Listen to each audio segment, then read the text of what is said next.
welcome to Comic Books and Chill, the home of the Stash Bros. I'm Mike, chilling with Chris. Welcome back, comic book heads. Thank you for tuning in. Please sit back, relax, and enjoy more comic book content. Tony Fleecs is back. He's here to talk about his latest project, Local Man. Local Man 3 is about to drop next week, so we wanted to see what Tony and Tim Seeley have up their sleeve. But before we talk to Tony, please like, subscribe, hit the notification bell, and please comment. Let's get started. All right. Our next guest is the creator of the cult classic, Stray Dogs, and he's here to chop it up about his current project, Local Man. Ladies and gentlemen of the Stash Land, we bring to you Tony Fleecs. Hell yeah. Good to see you, bro. Hi. Gentlemen, you know I love coming back to the Stash Bros. I like to be in the stash. Yes. Yes, in the stash. You will be all up in it. Thank you for joining us, Tony. We're going to just dive right on in. All right, so Tony, the last time you were on was the first time the entire Stray Dogs crew got together. I mean, some of them met for the first time on Comic Books and Chill. I thought that was cool. It was history. I believe this is your second project since the end of Stray Dogs. I think Time Shopper was the project in the in-between. So what led to the creation of Local Man, and why was Tim Seeley your partner this go-round? Well, it sort of came from Tim Seeley. Like, he and I have been friends for a while, and we sort of have this shared love of early 90s Image Comics. And we had always talked about, like, well, mainly we would just talk about like comics from that era that we really dug. And then he hit me up and said, like, what do you think about working on something together? And so it was sort of inevitable that if we were going to do something together, that it would be something that was sort of like reflective of that stuff that we bonded over. Tony, Stray Dogs was created in a very unique way. Was it similar? Was this a similar process? And can you please compare and contrast how Stray Dogs was created compared to your new book, Local Man? Yeah, I mean, it's similarly collaborative. It's not nearly as complicated. And as you can see from the credits, it doesn't take nearly as many people to make it. On Stray Dogs, basically the way the workflow worked on that book was I would write it. Trish designed all the dogs, and like we sort of came up with the characters together. But I would write it, I would thumbnail it, and then I would send those thumbnails to Tone Rodriguez, and he would do layouts with very tight backgrounds. And then Trish would draw the dogs in and ink everything, and then Brad would color everything. And so on this one, it's a much different style of book. Like, it's a book that's told in two sides. But the way that the workflow breaks down is Tim Seeley and I write it together. Usually he'll do a first draft while I'm drawing an issue. And then I'll take a crack and take a couple days and go through it and do a second draft. But then I'll go draw my side. And I do it with photo reference. So I go take pictures of people and locations and stuff like that. And I sort of have this big library of backgrounds and characters and stuff. And so then I put that all together and I draw it. And then Tim goes and he draws his side, which is usually shorter, but he's doing like the 90s superhero side, the flashback side.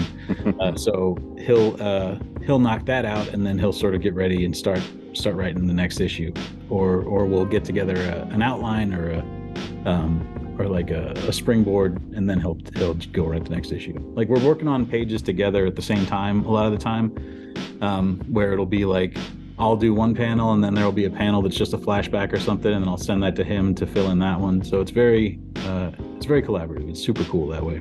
Two artists, laying out one page. So does that happen often in the production of this? Well, in the production of this, I mean, basically we mostly just draw our own sides, and like I said, we write them together. So we're both on the ground floor. Like, this is what it's going to be on these pages, But then, yeah, sometimes there are pages where it's like the hero in our story, Jack, was a former like costume 90s extreme superhero.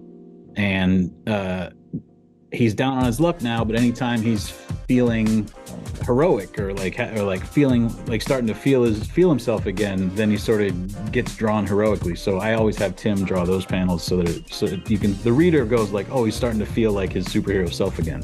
All right, so Tony, we think you're a variant cover concept genius. Okay, The king. Stray Dogs had the best homage covers. Obviously, Chris and I were horror fans. We know it's the homage cover era, but we thought that Stray Dogs did it the best. So explain the motif behind the Local Man variants. Obviously, you're hitting on the 90s stuff, but just elaborate a little bit more for some of the people that weren't around during that time to be able to consume that kind of stuff, that 90s goodness, as I always say. Yeah, I got a couple of them here. So we did we tried to really lean into the 90s with our variants. The main cover looks like this. Yep. And then that's me and Tim drawn on the same thing. Like I did all the stuff that's the realistic photorefy style, and then if you see the mural in the background, that's Tim. And then every issue is a flip book, and on this one, I love it. The flip covers by Tim. But then we had to do the foil, right? Like we had to. That's the one Mike got. This one covered by Marat Michaels, same price as the regular issue, which I feel may have been a mistake on our part, but we'll see what happens when we get paid on these. And then we did these retailer variants. This one's Bird City Comics. It's that Spawn 9? Yeah. First Angela thing. And then it's still a flip book too. And then this one is a Wizard magazine. Oh yes, yeah. That's rad. So yeah, we just tried to sort of do stuff that we knew people from that era would recognize and get into. The same way that like Stray Dogs was saying with its variant covers, like this is for if you like horror, this is for you. This is saying like if you read these comics and then you grew up another 30 years or whatever since then, or 20 years or however long it's been for you, then this is for you, you know? Tony, can you please tell us what about the comic book medium like gets you up? What's so inspiring about this medium that keeps you creating new material? Well, I mean, it is just the way, like, even when I explained how we put Stray Dogs together, that's still just a team of like, 4 people. Yeah, 4 people. And with me and Tim Seeley, it's another 4 people. It's Brad Simpson again, who colored Stray Dogs. And it's Felipe Sobriero, who's a colorist that Tim's worked with at DC and stuff. So it's just like a small group of people can get together and really, you can do it by yourself, or it can be just a couple of people, and you can you don't have to get any funding. You don't have to line anything up. You can just start making a thing. And I think that you can feel the energy of that when you read good comics. Is that just like, this is people that had an idea and nobody was holding them back. They were just able to do it. That's why I love Image Comics, because especially today, like they're all so different, and it's just like somebody took a big swing and just wanted to do a wild thing, and that's what they did. Piggybacking off that, Tony, I'm curious to find out what's the recipe for a good comic. We've been talking to a lot of indie guys recently, and it's just really funny to see like what they're interested in as far as like what they pick up on the shelves, what kind of scratches their creator itch when they're reading stuff, and it's usually like just roundabout weird stuff. So I'm just curious to find out what's the recipe of something interesting that would kind of compel you to pick it up. Well, I mean, weird is good for me. A lot of what I love about comics is it's stuff that you can't get anywhere else, but it's also sort of like pulpy and genre driven still. So it's like, something like, have you guys been reading Black Cloak? Do you know that book? I heard of that book. Yes, I haven't. I don't Kelly have it. Thompson, Meredith McLaren. It's like a fantasy police procedural, like a detective story set in like a wizards and fairies and mermaids fantasy world, but it's in the future. So it's like, oh wow, it's 3 things smashed together that like you could picture it as a TV show, right? Like you could say like, oh, I could see that, people with sort of like, magic wands and jetpacks or whatever, and they gotta solve murders. Like, but when you tell that to like somebody that makes movies or TVs, they think about like, all right, well, how much does that cost to put together? And for Kelly Thompson and Meredith McLaren, it's like, all right, well, it costs as much as it costs us to draw a page and write a page, right? Like whatever our time's worth on that, that's what it costs. And so like, I think what makes a good comic is I like it to be a compelling story. I don't think it always has to be, but like, I like it to be sort of like not by the numbers, but I like to be surprised by things, and I like to be I like to feel like the writer's confident and that they're telling a story that like they know what they're doing, and I feel safe. And then if they want to shake it up and do crazy things, like I still know that like there's a guiding hand here that knows what they're doing. And really like the less people that are involved in a comic, the more safe I feel, and the more I'm like, this, somebody has a plan here. You know, like sort of when you get into more corporate comics and bigger stuff where it's like, not only is this a writer and an editor and a executive editor, but then it's also, you know, a crossover comes along, right? And so you're reading a thing, and then the thing you're reading all of a sudden is getting shaken up by something that has nothing to do with what you're reading, you know? And so, right.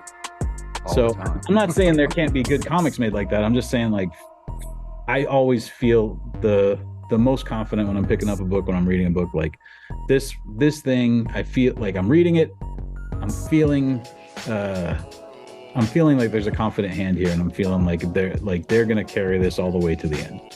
What about like names? Does familiar names play into that role sometimes? Like, because I know you know sure. A lot. I know you know a ton of people.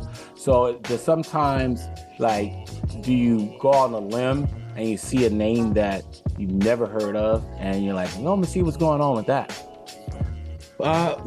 With artists, yeah, like I'll take a shot on a thing if I've never heard of them and the art is intriguing to me, for sure. It's a lot harder for a writer that I've never heard of to grab me if the art is just sort of perfunctory or just looks normal, you know, like this just looks like a regular thing. I've always felt, so, you know, sort of fortunate that I'm an artist myself, and that I'm friends with artists. So like when I came out with my first thing, people would take a shot on me because even if they hadn't heard of me, the art looks rad, you know, like. Oh, yeah. Right. So I sort of felt confident with that. But yeah, I'll take shots on things. I can't remember the last thing I really took a shot on that I was like, that was surprising and great. I wish I don't know off the top of my head. But then there's stuff that I always will read. You know, like I'll always read an Ed Brubaker. Exactly. I'll always read a Brian K. Vaughan. So Tony, going back to Local Man. Yes. What kind of length is this story? Is it geared towards being a short story like Stray Dogs, or is it going to be an ongoing series? Well, hopefully it's an ongoing series. We have it planned. The first arc is 5 issues. That'll be the first trade. And then we're sort of planning like what the move is after that. We're sort of talking about, do we do like a one shot in between and then jump into the next thing? Or do we just roll into the next arc? It's a lot of it depends on sales too. You know, like we've got our numbers in for issue 1 and 2, and we sold out issue 1. We did a reprint.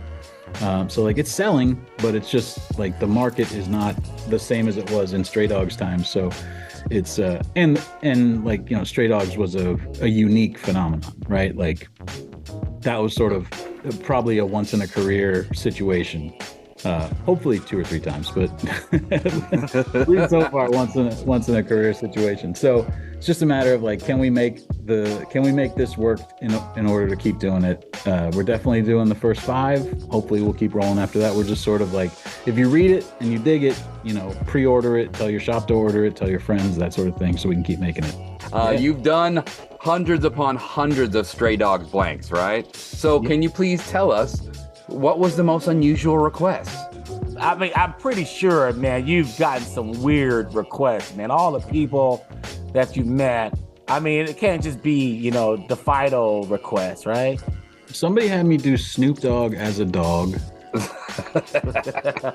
Remember when he turned into the dog in that music video? Yes. Yeah. I mean, there have been bizarre ones, but you know, once you've been doing Comic-Cons for over 10 years, my level for what's bizarre is so much higher than a normal person's, you know, like I have a pretty good yeah, but that Snoop one is hard though. Yeah, it was pretty cool. We gotta find that out there. You know, that's from the "What's My Name" video. I'm gonna overlay that. Where he's transforming. I think I have a picture of it. I'll dig it up and send it to you. Thank you, man. All right, speaking of Stray Dogs, real quick, Tony, you've hinted at the potential of the band getting back together for a new project. Not Stray Dogs again, but a new project. So, right. Is there any kind of updates on that? No. we're still, the band is still getting back together. We're still making it. We're trying to bank a bunch of issues before we even announce it or start putting it out, because we want it to be basically ongoing. Like it's the sort of thing where the outline we have for it right now is a certain length, but if it the way that Stray Dogs had an ending that was pretty definite, and it had like Stray Dogs was outlined very tightly, and it was like it's going to be this long, and we just went through the steps and made it that long. But this one, it has a little more room to grow, so we want to have enough banked that when we decide, like, okay, well, let's keep this rolling for a while, we can sort of do that without having to skip months or take breaks or that sort of thing. So we just want enough ready to go. So it's percolating right now. It's bubbling and boiling. It's like that big old pot of gumbo. It is bubbling right before you serve it in a bowl. Yeah, and it is rough. Like it's an adventure. It is hopefully it's tense. I don't know. I'm excited to the pieces are getting put together right now. I'm excited to have sort of like a full issue ready, and then just like I said, just start stacking those up. Hey Tony, I know you don't have to answer, but will it also have homage variants? Probably, yeah. We're not. Okay, all right. So, Tony, here's a chance to educate the Stash fam. You're one of our favorite two-way storytellers, writer, artist combo. You're like Deion Sanders, playing a receiver, then you're playing defensive back, offense and defense specialist. And so we wanted you to share with the Stash fam an example of a two-way storyteller that did it best. So someone who wrote their own stories and also did illustrations, someone that you felt, it could be someone, a classic person or a new person, all of the above. David Lapham is the best that ever did it, as far as I'm concerned. Stray Bullets is if not the greatest, one of the greatest comics ever made. It's just like one of the best first issues ever, and then one of the best first arcs ever. Like some of the greatest characters. The storytelling is so grimy, and it's so dark, but also for whatever reason feels hopeful. I don't know why. I think Stray Bullets is a masterpiece. David Lapham's my favorite. Guys that are like, and he's currently still doing it. He's not doing Stray Bullets right now, but he's doing, like Bad Idea stuff. And right. I feel like he's going to be making great creator-owned comics for his whole life. Scotty Young, I think, is killing it right now. I think, whenever he writes and draws something, I'm all there for it. And also, he's doing a great job of writing for other people too. Can I ask you a question about Scotty Young, just from an artistic standpoint? Yes. He's very popular. He's a superstar. What is it about his art style that you think that people find so popular?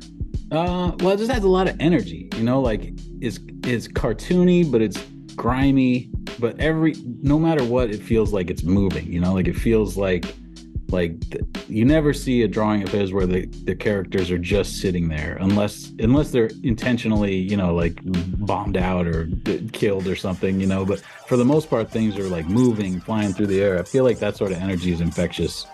But even going back his early stuff when he was drawing X-Men or New Warriors or whatever, it felt the cleaner animated style that he was doing back there felt very, I don't know, it just always had an energy. It sort of had a hip hop thing early on, I think, and I feel like it sort of still has some of that. It just felt bouncy. I don't know. I love his art too, man. So I agree with you on all points. I love the explanation. You don't love his art. That's what you're saying? Who, me? Yeah. No. Why do people like it? No. Well, I just wanted to know about it's one of those styles that's very unlike a Jim Lee or Alex Ross. For sure, yeah. Tony, last question. As we said earlier, Local Man 3 drops next week. Why should everyone pick it up? Let's see, Local Man 3. We do some cool stuff in Local Man 3. The backup story by Tim is sort of this angels and demons thing. We sort of thought about each of these backup stories as how would a different Image founder, he's not doing a rip-off of their style, but it's sort of playing in their swimming in their pool, so this one's a little more spawny, where it's got demons and fire and sort of a city under siege, almost like an Inferno type thing. So that's in the backup, and then the lead story, Crossjack is sort of like on the case, trying to figure out who killed his former nemesis, and he's talking to another supervillain who happens to be in town, which is suspicious. All right. And there's intrigue, and the cover is one of my favorites. I did this cool cover where it looks like it's like the cover's half ripped off, and so half of it's like a cover, and then half of it looks like the inside front page of the comic. Hell yes. Yes, I saw that. I think that looks really cool. I thought that looked really cool, man. So, Local Man 3 looks like it's going to be very suspenseful, Stash fam. So pick that up. It's going to drop April 26th. That'll be next week, next Wednesday. So cop that at your local comic book shop. Tony, thank you so much for joining us, man. I'm always happy to come on. I always love interrupting, as you know. You're honorary Stash fan, my guy. So anytime at the end of the story arc, I would love to have you on with Tim as well. We've harassed him quite a bit. I have an interesting story to tell with Tim once we get him on with you. So we're gonna make that happen. All right. All right. Well, yeah, I'll put in a good word for sure. We'll all get on here. We'll do it. Thank you. Well, that's all for our show. If you like what you see, please subscribe and hit that like button. We are the Stash Bros. I'm Mike, speaking for Chris and Tony Fleecs. We are out. Peace.